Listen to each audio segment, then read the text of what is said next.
কিন্তু যেটা জানতে চাই, কি দেখালো ভারত, কি দেখলেন ভারতের নির্বাচন থেকে, কি জানলেন, কি বুঝলেন, কি শিখলেন?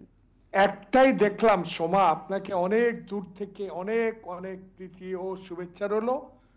বাংলাদেশের জনগণকেও সালাম জানাই আপনার মাধ্যমে। চিকিৎসার জন্য একটু বাইরে আছি।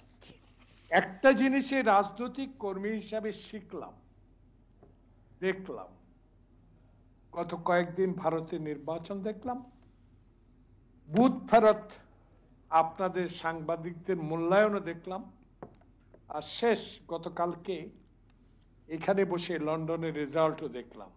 অত্যাচার আর অবিচারের এবং সরকার চালানোর ব্যর্থতার ফলাফলই প্রমাণ করে মোদির যে অবস্থা হয়েছে।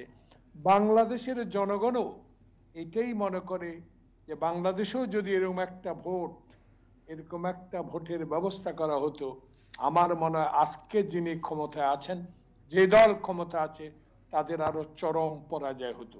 তাই আমার মনে করে দিতে চাই মান্নান ভাইকে, আমার অত্যন্ত পুরাতন মানুষ, যে বাংলাদেশে যেই ক্ষমতায় যারা জোর করে বসে আছে, কিছু লোক দিয়ে, কিছু সংখ্যক প্রজাতন্ত্রের কর্মচারীকে ব্যবহার করে, যেমন বেনজির, যেমন আজিজ, শেখকে ব্যবহার করে যারা বাংলাদেশের মসনদে আছেন, তারাই বুঝতে পারেন যে জনগণ কি দেখাতে পারে। তবে একটা জিনিস, ভারত নিজের দেশে গণতন্ত্র থাকুক, নিজের দেশে গণতান্ত্রিক ব্যবস্থায় নির্বাচন হোক, পার্শ্ববর্তী বন্ধু দেশে কি নির্বাচন হলো, কোন নির্বাচন হবে, কিভাবে তাকে সমর্থন দেওয়া হবে, সেই বিষয়গুলো কিন্তু তারা নজরে রাখেন না। রাখেন পরের দেশে গণতন্ত্র থাকুক আর না থাকুক, আমার দেশে থাকুক। পরের দেশকে ব্যবহার করার জন্য গণতন্ত্রবিহীন যে একটা সরকার ভারতের প্রয়োজন আছে বলে তার প্রমাণিত 7 জানুয়ারি নির্বাচন। সোমা, যে আপনি একটা জায়গায় বললেন বাংলাদেশে যদি এমন একটা ভোটের ব্যবস্থা করা হতো তাহলে কিন্তু সুষ্ঠু ভোট হতো, আপনি বললেন ভারতের মতো। কিন্তু ভারতের যে একটা সুষ্ঠু ভোটের ব্যবস্থা, এটা কে করে দিল?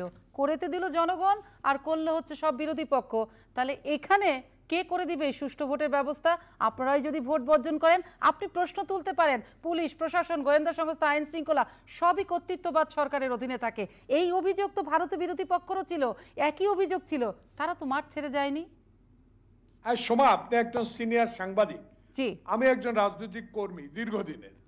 একটা জিনিস আমি বুঝাতে চেষ্টা করছি আপনাকে, আপনার মাধ্যমে চ্যানেল আইয়ের সমর্থকদেরকে, যে বাংলাদেশের রাজনীতিতে আমরা কেন নির্বাচনে গেলাম না।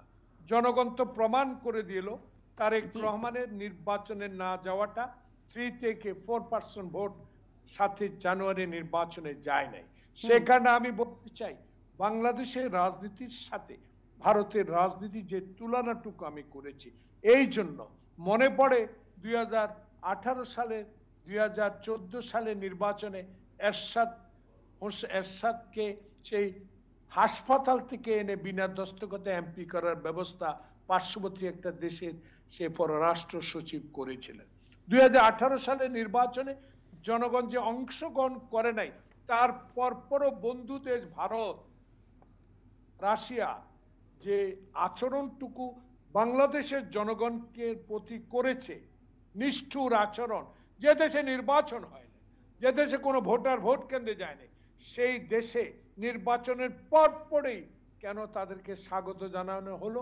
এই জন্য আমি এই জিনিসটা বোঝাতে চেয়েছি, ভারতে গণতন্ত্র থাকুক, বাংলাদেশে গণতন্ত্র আছে কি নাই তার প্রয়োজনীয়তা ভারতের বন্ধু দেশ দেখে না। ভারতের গণতন্ত্রটাকে তো অংশগ্রহণমূলক গণতন্ত্র সব দল মিলেই করেছে, একা শাসক দল শুধু করেনি, বিরোধী পক্ষ এখানে বড় ভূমিকা রেখেছে, জনগণের একটা ভূমিকা আছে। কিন্তু আপনারা গণতন্ত্রটাকে সুন্দর করে এগিয়ে নেওয়ার জন্য শুধুমাত্র সরকারি দলের উপরে দায়িত্ব কেন দিয়ে দেন? আমার কিন্তু এটা একটা প্রশ্ন, আমি রাখছি। সেই ভূমিকা পালন করার মতো সাহস শক্তি আমাদের ছিল, কিন্তু আব্দুল মান্নান সাহেবেরা সেটা করতে দেয় না। মান্নান ভাই বলুক, তারপর উত্তর দেব।